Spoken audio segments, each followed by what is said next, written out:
여러분, 불교를 공부하다 보면 이런 질문을 한 번쯤 하게 됩니다. 깨달음은 단박에 이루어지는 것일까? 아니면 점차적으로 이루어지는 것일까? 한국 불교에서도 한때 논쟁이 있었습니다. 도노돈수냐 도노점수냐 하는 논쟁입니다. 도노돈수는 단박에 깨달음과 동시에 수행도 완성된다는 입장입니다. 도노점수는 단박에 깨치고 나서 습기를 점차적으로 닦는다는 입장입니다. 이 논쟁은 자연스럽게 이런 물음을 낳습니다. 그렇다면 부처님은 어떠셨을까?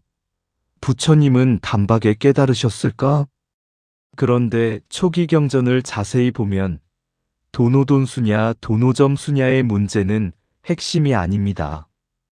왜냐하면 부처님의 가르침은 깨달음에 이르는 과정을 단계적으로 밟아가는 길을 강조하기 때문입니다. 이를 비유하자면 씨앗을 심으면 나무가 하루 만에 자라지 않습니다. 처음에는 싹이 나고 그 다음에는 줄기가 자라고 그리고 시간이 지나야 큰 나무가 됩니다. 깨달음도 마찬가지입니다. 갑자기 번개처럼 완성되는 것이 아니라 지혜가 점점 깊어지는 과정입니다. 먼저 깨달음을 이해할 때 흔히 생기는 오해들을 살펴보겠습니다. 첫 번째 오해는 부처님이 어느 날 갑자기 한순간에 깨달았다고 생각하는 것입니다. 그러나 경전을 보면 부처님의 깨달음은 깊은 통찰이 단계적으로 완성되는 과정이었습니다. 마치 어두운 방에서 서서히 눈이 익숙해져 물건들이 하나씩 보이는 것과 같습니다. 두 번째 오해는 깨달음을 단지 한 번의 신비한 체험으로만 보는 것입니다. 하지만 불교에서 깨달음은 삶 전체를 바꾸는 지혜의 완성입니다. 즉, 깨달음이란 탐욕, 성냄, 어리석음에 끌려다니던 삶에서 벗어나 더 이상 탐진치에 휘둘리지 않는 삶으로 전환되는 것을 뜻합니다. 세 번째 오해는 깨달음이 특별한 사람만 얻는 것이라는 생각입니다. 그러나 부처님은 나는 길을 발견했을 뿐이다라고 말씀하셨습니다. 즉, 깨달음은 특정한 능력이나 특별한 자질을 가진 사람만의 것이 아니라 누구나 따라갈 수 있는 길이라는 뜻입니다. 마치 산 정상에 오르는 길이 한 사람만을 위해 열려 있는 것이 아니라 누구든 발걸음을 내디디면 오를 수 있는 것처럼 깨달음의 길도 모든 사람에게 열려 있습니다. 네 번째 오해는 수행 없이도 갑자기 깨달을 수 있다는 생각입니다. 하지만 수영을 책만 보고 잘할 수 없듯이 수행도 반복과 훈련 없이는 지혜가 깊어질 수 없습니다. 다섯 번째 오해는 깨달음을 한 번 얻으면 끝이라는 생각입니다. 그러나 초기 경전은 깨달음의 단계가 있음을 분명히 밝힙니다. 안구따라니까야의 한 사람 품에 따르면 부처님도 단계적으로 아라한과에 이르셨습니다. 즉, 수다원 사다함, 아나함을 거쳐 최종적으로 아라한과에 도달하셨음을 분명히 밝히고 있습니다. 다시 말해, 깨달음은 단박에 완성되는 것이 아니라 수다원에서 시작해 사다함, 아나함을 거쳐 아라한과에 이르는 4단계의 과정을 반드시 거친다는 것입니다. 이것은 마치 학교의 과정과 비슷합니다. 초등학교를 건너뛰고 갑자기 대학교에 들어가는 일은 없습니다. 한 단계씩 올라가야 합니다. 깨달음도 마찬가지입니다. 초기 불교에서는 깨달음을 10가지 족쇄를 끄는 정도에 따라 수다원, 사다함, 아나함, 아라한의 4단계로 설명합니다. 먼저 수다원 즉 예류자입니다. 수다원은 유신견, 계금취견, 의심, 이 3가지 족쇄가 끊어집니다. 수다원이 되면 지옥, 축생, 악귀 등 악처에 떨어지지 않고 인간이나 천상에 최대로 7번 다시 태어나 아라한과를 성취하게 됩니다. 강 건너기 비유를 통해 깨달음 단계를 설명해 보겠습니다. 여러분, 강을 건널 때 한 번에 뛰어넘을 수 있을까요? 불가능합니다. 먼저 발을 담급니다. 조금 더 들어갑니다. 그리고 마침내 건너갑니다. 수다원은 강물에 처음 발을 담근 사람입니다. 사다함은 강의 중간까지 온 사람입니다. 아나함은 거의 건넌 사람입니다. 아라한은 완전히 강을 건넌 사람입니다. 그래서 수다원을 흐름에 든 자, 즉 예류자라고 부릅니다. 다음은 사다함 즉 일레자입니다.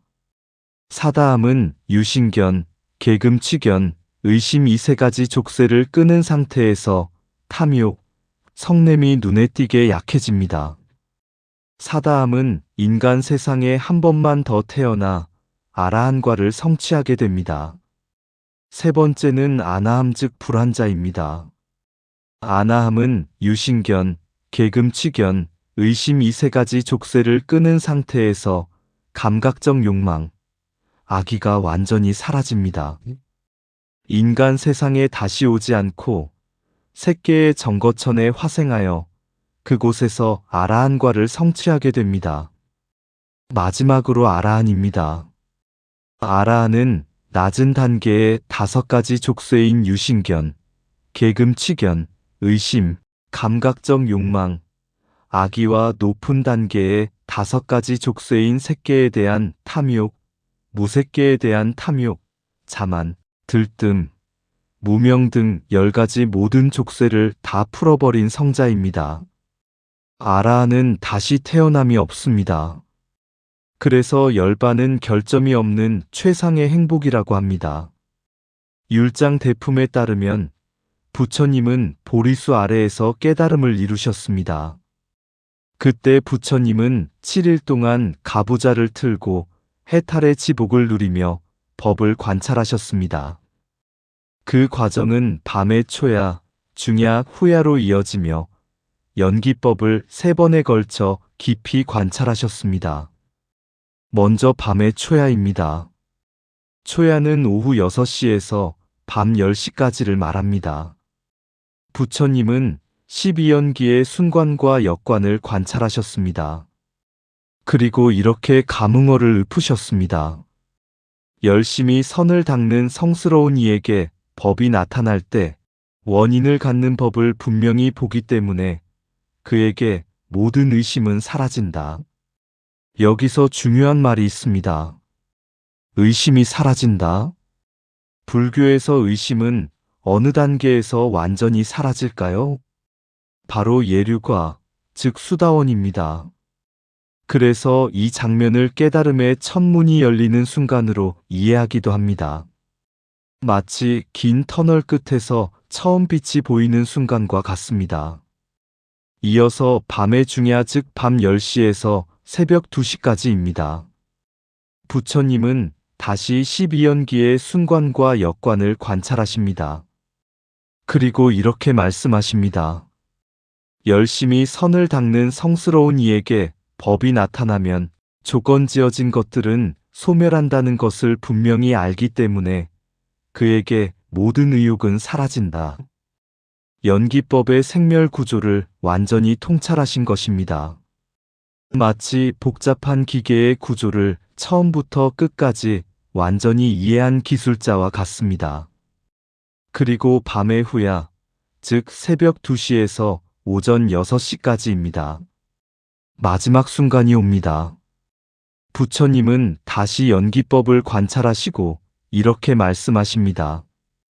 열심히 선을 닦는 성스러운 이에게 법이 나타나면 태양이 어두운 허공을 비추듯 마라의 군대를 부숴버린다. 여기서 마라의 군대는 무엇일까요? 바로 번뇌입니다. 탐욕, 성냄, 어리석음 이 근본 번뇌가 완전히 끊어진 상태가 바로 아라한의 깨달음입니다. 마치 밤이 완전히 끝나고 태양이 떠오르는 순간과 같습니다. 부처님은 깨달음의 과정을 이렇게 비유하셨습니다. 앙구따라니까야의 빠아라다경에서 말씀하십니다. 빠아라다여, 큰 바다는 점차 기울어지고 점차 비탈지고 점차 경사지지 갑자기 절벽이 되지 않는다. 이 말씀은 수행도 마찬가지라는 뜻입니다. 마치 해변에 들어가 보면 물이 갑자기 깊어지지 않고 서서히 깊어지는 것과 같습니다. 그리고 이어서 말씀하십니다. 이 법과 율에도 순차적인 공부가 있고 순차적인 실천이 있고 순차적인 닦음이 있다. 그래서 갑작스러운 완전한 알매 꿰뚫음은 없다. 이 말씀은 다른 경전에서도 다시 나타납니다. 맞지마니까야의 끼따기리 경에서 부처님은 아주 분명하게 말씀하십니다. 비구들이여, 나는 구경의 지혜가 단박에 이루어진다고 말하지 않는다. 그리고 이어서 말씀하십니다. 순차적인 공부와 순차적인 실천과 순차적인 도닦음으로 구경의 지혜는 이루어진다. 그렇다면 그 순차적인 가르침은 무엇일까요? 순차적인 가르침은 제가자나 불교를 처음 접하는 이들에게 심오한 교리를 바로 설하기보다 마음의 준비를 시키며 단계적으로 깨달음으로 인도하는 가르침입니다. 즉, 보시지계의 천상감각적 욕망의 위험과 출리의 공덕 사성제를 순차적으로 설하는 것입니다. 먼저 보시를 설합니다. 보시는 베푸는 기쁨을 통해 인색함과 탐욕을 없애고 마음을 부드럽게 하기 위해서입니다. 보시는 행복의 원인이고 증득의 뿌리입니다. 다음에 지계를 말씀하셨습니다.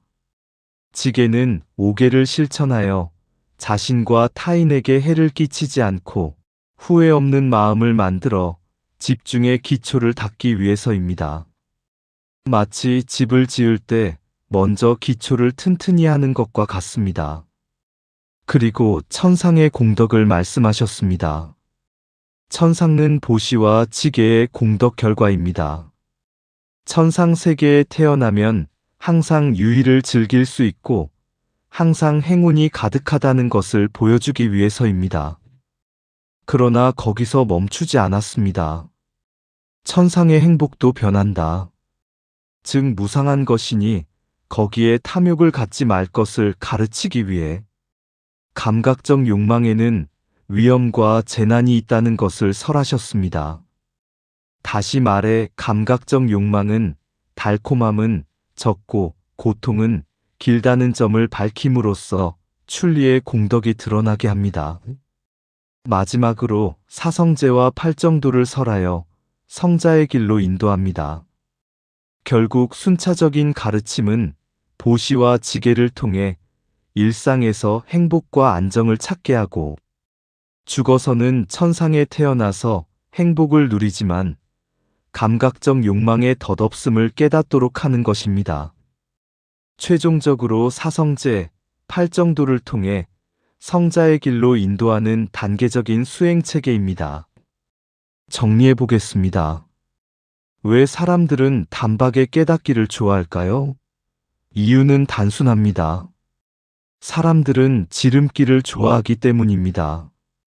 공부는 하기 싫지만 시험은 잘 보고 싶고 운동은 하기 싫지만 몸은 좋아지고 싶어 합니다. 그러나 부처님의 길에는 지름길이 없습니다. 초기 경전은 분명히 말합니다. 구경의 지혜는 단박에 이루어지지 않습니다. 순차적인 공부와 실천과 도닦음으로만 이루어집니다. 부처님께서 열반에 드시기 직전 마지막 제자 수바다에게 하신 말씀을 기억하십시오. 팔정도가 없는 교단에는 4단계의 성자 즉 수다원, 사다함, 아나함, 아라한이 있을 수 없다. 팔정도가 있는 교단에는 반드시 4단계의 성자 즉 수다원, 사다함, 아나함, 아라한이 있다. 이 말씀은 곧 팔정도가 성자가 되는 유일한 기준이라는 뜻입니다.